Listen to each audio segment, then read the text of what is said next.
Still laughing, the fairies peeped out from behind the silly mirrors. There were lots of people passing by and laughing as they glanced at their own reflections, but no one could see the fairies. Fatima threw her arms around Rachel and Trusty, and they all shared a hug.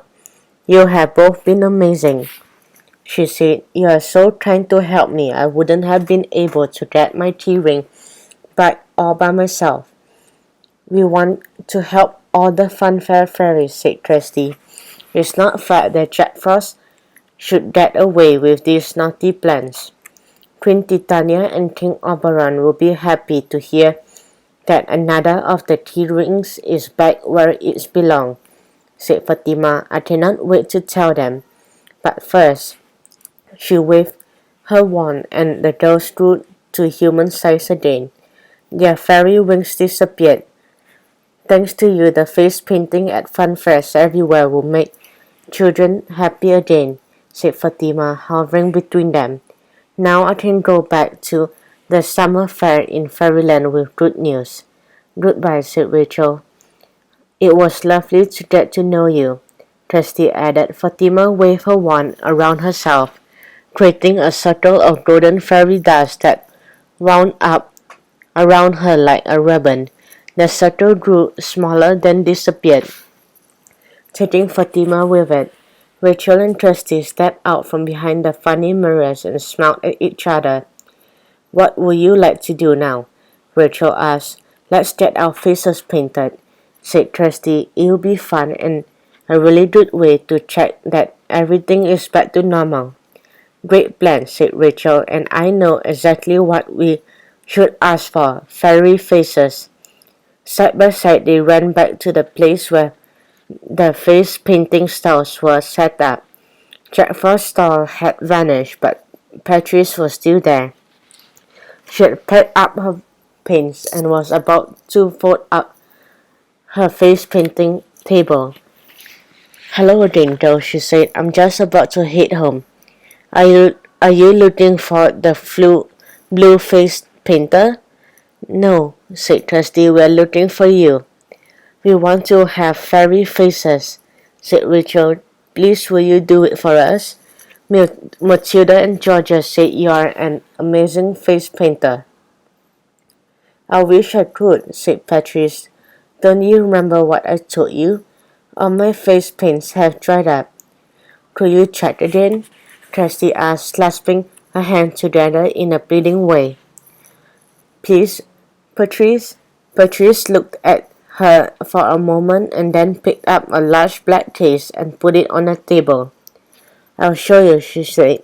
"My poor paints are ruined." She opened the case with a click and lifted the lid. Rachel and Kirsty saw her expressions change from sadness to surprise. Her eyes widened and then she looked up at the girls with her mouth open.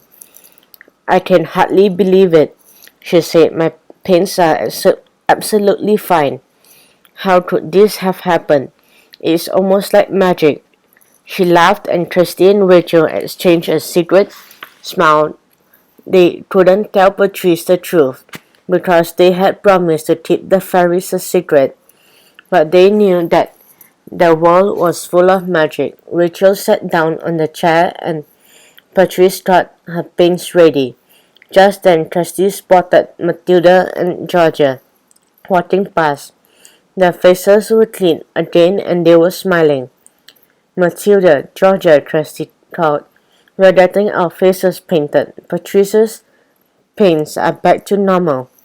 The sisters came stepping over to them, looking excited. "That's brilliant," said Georgia. "We've just seen that the other stall has gone." Rachel and Kirsty shared a happy smile. "You should get your faces done again, too," said Rachel. Matilda and Georgia agreed at once, and they all crowded around to watch Patrice paint Rachel's face. Shortly a queue of people had formed, excited to have their faces painted. How they chose! Patrice walked fast and Rachel and Kirsty soon had sparkly fairy faces. Matilda chose to be a tropical flower and Georgia became a butterfly. You all look amazing, said Rachel, smiling at Kirsty, Matilda, and Georgia. I told you Patrice is the best, said Matilda. Rachel glanced at her watch and sighed. It is time for us to say goodbye, she said. We have to go home for tea. Will you come back again tomorrow? Georgia asked. There's still a lot more fun to have here. Rachel and Kirsty exchanged a worried glance. They knew that no one would be having fun if the funfair fairies couldn't get all their tea rings back. Of course we will, said Kirsty. They all hugged, and then Rachel and Kirsty set off for Rachel's house. They walked out under the big sign that said, The Fernando's Fabulous Funfair. It is a fabulous funfair, said Rachel, glancing up at the sign. I hope we can find the other two magical tea rings soon, or funfairs everywhere will stop being fabulous. I know Jack Frost will carry on trying to spoil things for everyone. But the best friends linked arms and Kirsty smiled at Rachel. We will find the other two tea rings, she said. The Fairyland Summer Fair opens tomorrow night, and the fairies are depending on us. We'll never let them down.